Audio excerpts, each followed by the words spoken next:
Yo, what up, friends? Getting the Clubby, GB. We appreciate you chiming in for sure and watching. And everybody, we appreciate you watching as well. Make sure you are subscribed to Ball and Buds, BALLANDBUDS.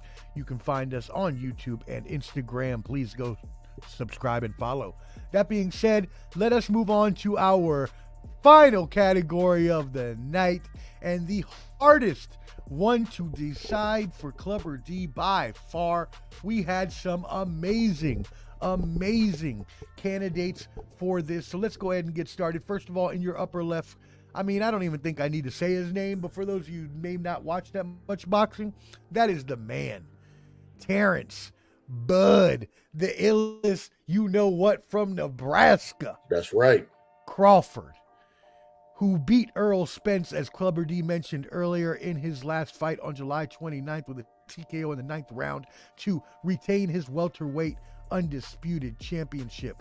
In the second box over to your right, top right, we have Devin the Dream Haney, also undefeated, 31-0 with 15 KOs at the junior welterweight. He had an awesome year as well, last defeating Regis Progress. Progress, yep. New Orleans zone. December 9th, with the unanimous decision in 12 rounds. Then we have in the bottom left, the monster, Naoya Inoue,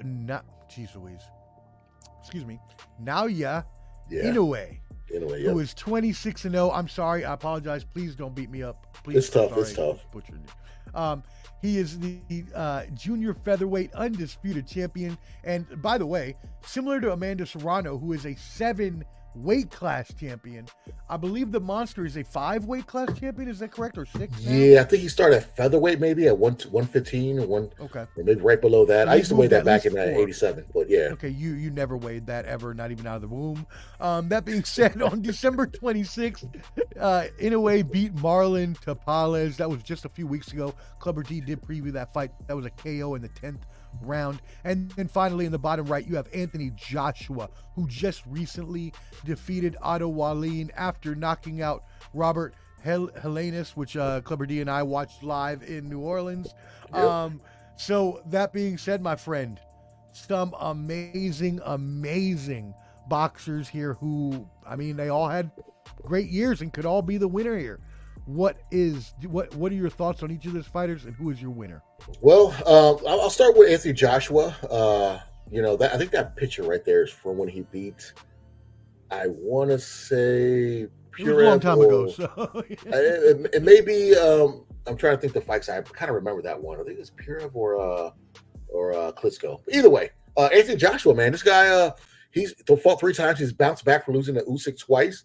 He's looked good. He's focused. I thought that whole I want to be Nicky Bonds. I want to be all these American drug lords. I want to be people from The Wire. Like, dude, calm down. All right, just eat your little beans on fucking toast, whatever you guys eat over there, and just calm. You don't have to be all these thugs, whatever. But anyways, so he's fought 3 times. He's focused. He's looking great, and Ngannou better watch out. I'll dive into that one when it's close to that fight. But that's why I have put Joshua up there. He's bounced back phenomenally. He looks good. Even though he changed trainers again and again, he's went from Derek James. Now he's with Ben Davison, who's Fury's old trainer. So he had him for his last fight, and he looked good. This guy looked good. So that's why I had to have him there. You go to Monster Inoue. Monster, this guy, he beat Stevie Fulton, cool boy Stevie Fulton. And he whooped his tail. Like, he is a littler guy, but he dominated with his power. And I say little guy, he's only like 127, 125, whatever. But Fulton was the bigger guy at that weight class, and he still walked him down and knocked him out in the 7th round. Monster Inoue, if you look at only fight I seen him kind of with was the first time he fought Nonito Donaire. Donaire, that was a damn good fight. Even though the Filipino Flash was a little older, but it was a damn good fight. That second fight, let's not talk about that. But yeah, GB. Hey, and also GB. We'll go right here. Jollibee, that's Filipino. Bam, Jollibee. I'm with you. I know my stuff. I'm with you, bro. But anyways, Monster Inoue, he is the man. He's sells out Japan. I haven't seen sellouts like that and that arena since the Great Muta fought Juice Thunder Liger back in the day. You know what I'm saying? Wrestle Kingdom 1982. It was ridiculous. I was out there too.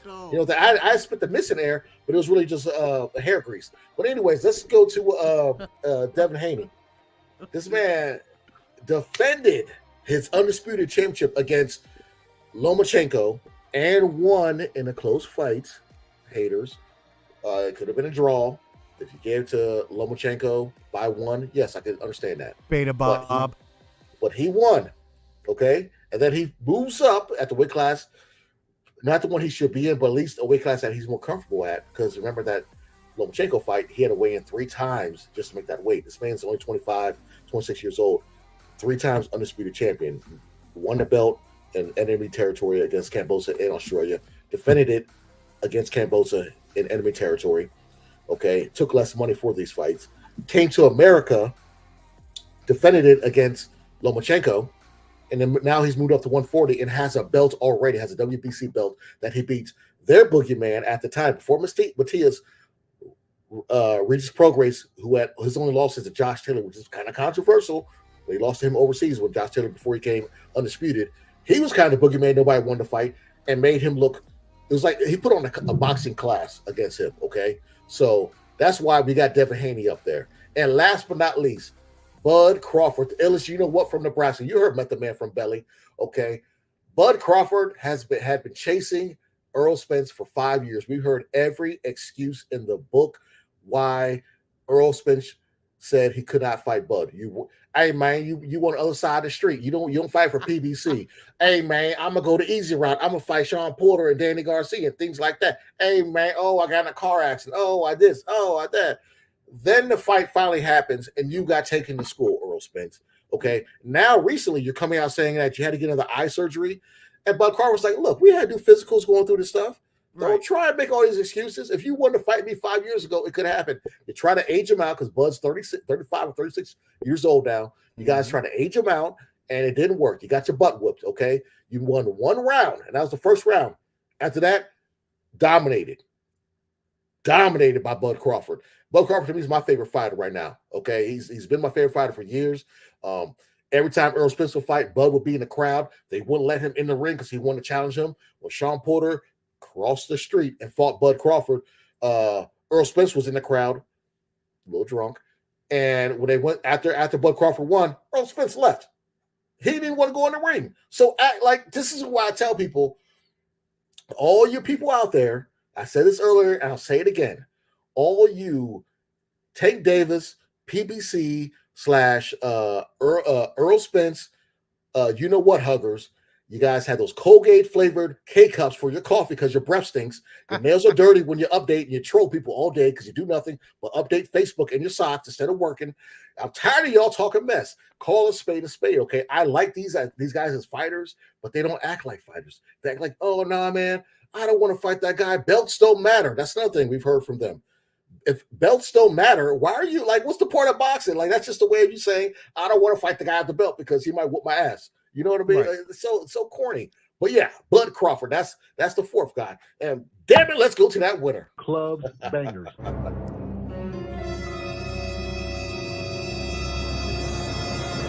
Bam!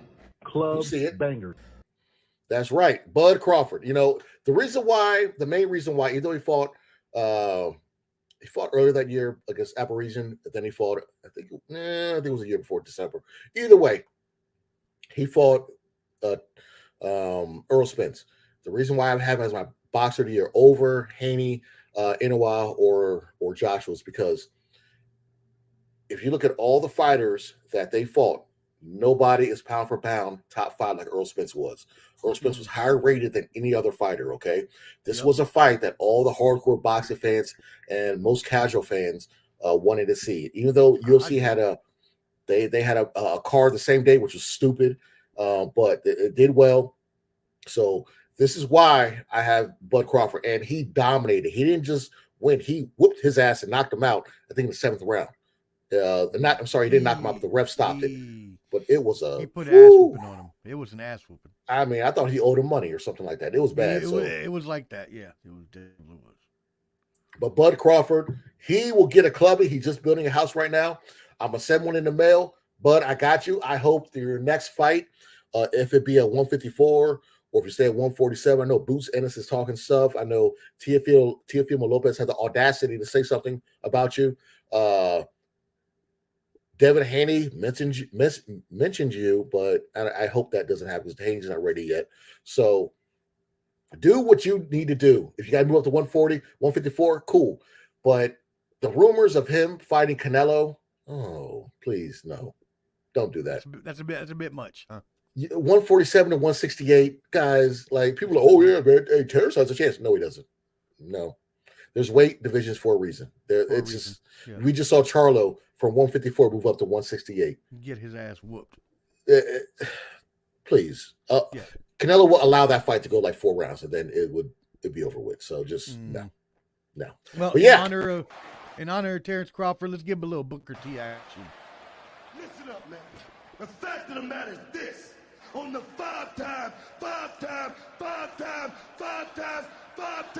WCW champion. Now can you believe that?